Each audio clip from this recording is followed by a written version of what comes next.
আজ বৃহস্পতিবার, আরাফার দিন। এই ইস্তিগফারটি 11 বার পড়ুন।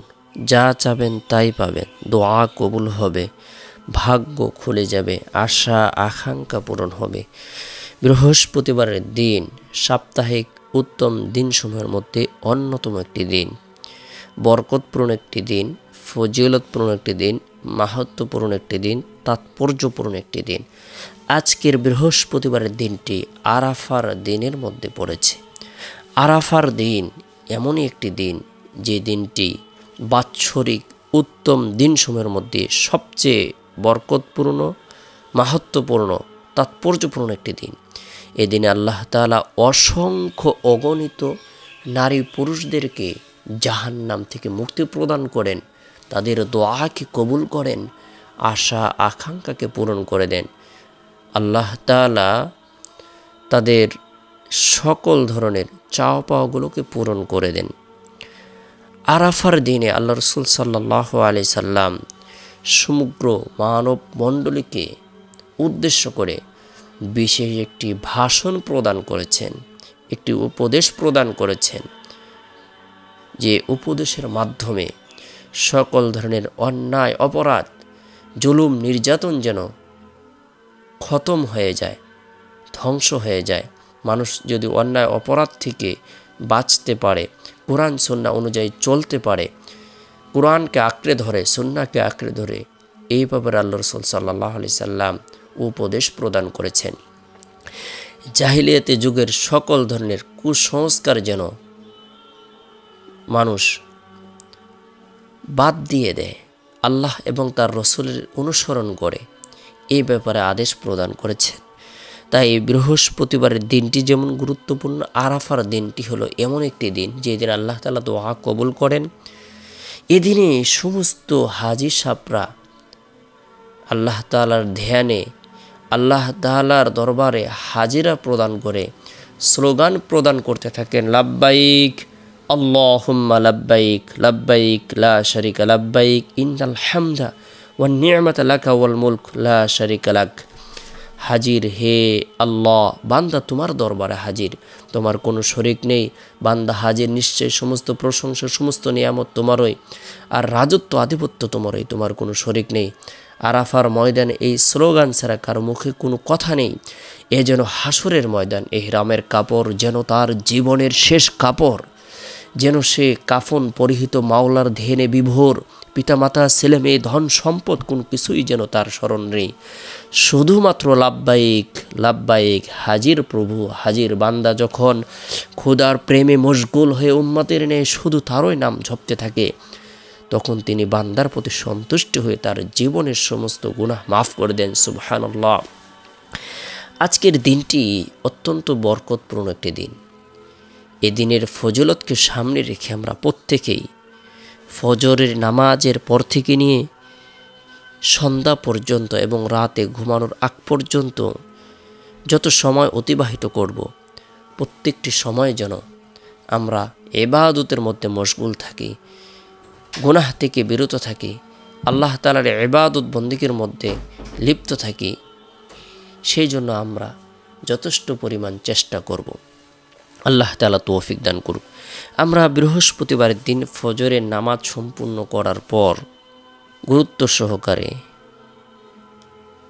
লা ইলাহা ইল্লাল্লাহ, আল্লাহ ছাড়া কোনো মাবুদ নাই, এই কালেমার জিকির করব। লা ইলাহা ইল্লাল্লাহ, হায়াতের মালিক আল্লাহ, রিজিকের মালিক আল্লাহ, সুস্থতার মালিক আল্লাহ, আসমানের মালিক আল্লাহ, জমিনের মালিক আল্লাহ, পাহাড়ের মালিক আল্লাহ। লৌহ কলম, পাহাড় পর্বত, জিন ইনসান, যা কিছু আল্লাহ তাআলা সৃষ্টি করেছেন সকলকে নিয়ন্ত্রণ করেন সকল ক্ষমতার মালিক আল্লাহ। লা ইলাহা ইল্লাল্লাহ, আল্লাহ ছাড়া কোনো মাবুদ নাই, এ কথা বিশ্বাস রেখে কালেমার জিকির করব এবং কি আল্লাহ তাআলার দরবারে দোয়া করব, আল্লাহ তাআলা যেন আমাদের গুনাহকে মাফ করে দেন। এরপরে বৃহস্পতিবারের দিন জোহরের নামাজ সম্পূর্ণ করার পর গুরুত্ব সহকারে নিরিবিলি এক পরিবেশের মধ্যে বসে সম্ভব হলে 2 রাকাত সলাতুত তওবার নামাজ আদায় করে নেব। এরপরে গুনাহ মাফের উদ্দেশ্যে তওবার নিয়তে গুরুত্ব সহকারে এই ইস্তিগফারটি আমরা 11 বার আমল করব। আস্তাগফিরুল্লাহাল্লাযী লা ইলাহা ইল্লা হুয়াল হাইয়ুল কাইয়্যুম ওয়া আতুবু ইলাইহি।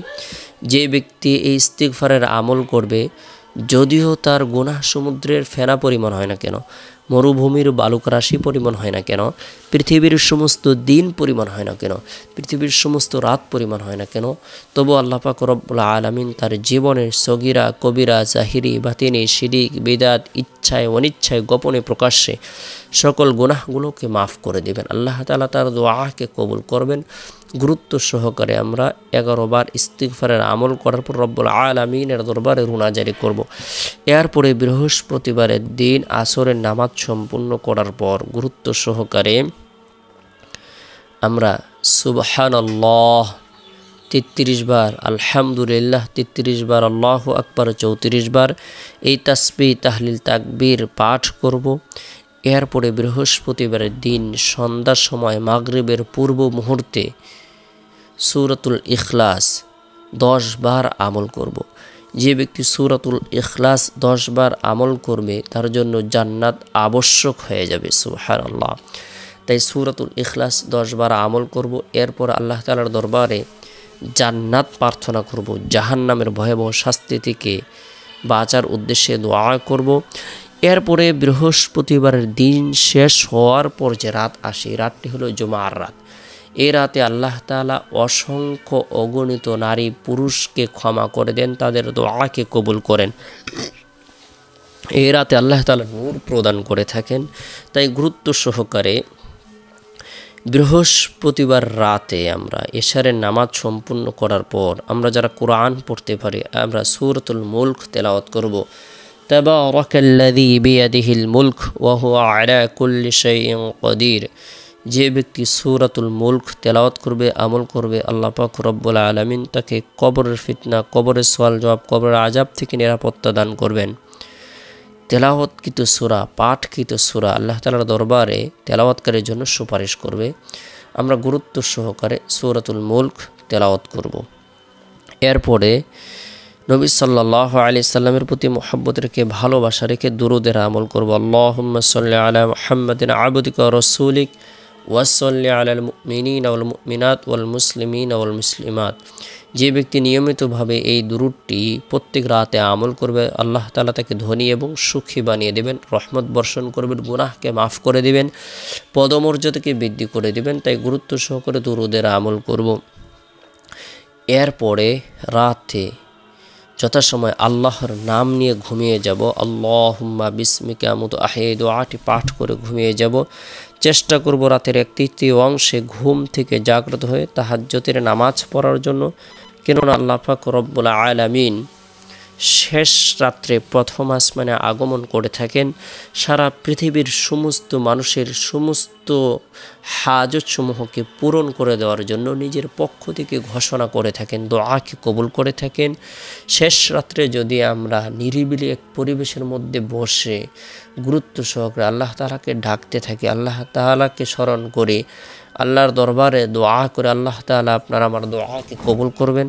আমাদের জীবনের ইচ্ছেগুলো, আশা আকাঙ্ক্ষাগুলো আল্লাহ তাআলা পূরণ করে দিবেন। গুরুত্ব সহকারে আমরা প্রত্যেকেই আজ বৃহস্পতিবারের দিনটিকে গুরুত্ব প্রদান করব, বৃহস্পতিবারের রাতটিকে গুরুত্ব প্রদান করব। আরাফার দিন হিসেবে আমরা প্রত্যেকেই অধিক পরিমাণে ইস্তিগফারের আমল করব। আল্লাহ তাআলা আমাদের সকলকে বুঝার, আমল করার, ইস্তিগফারের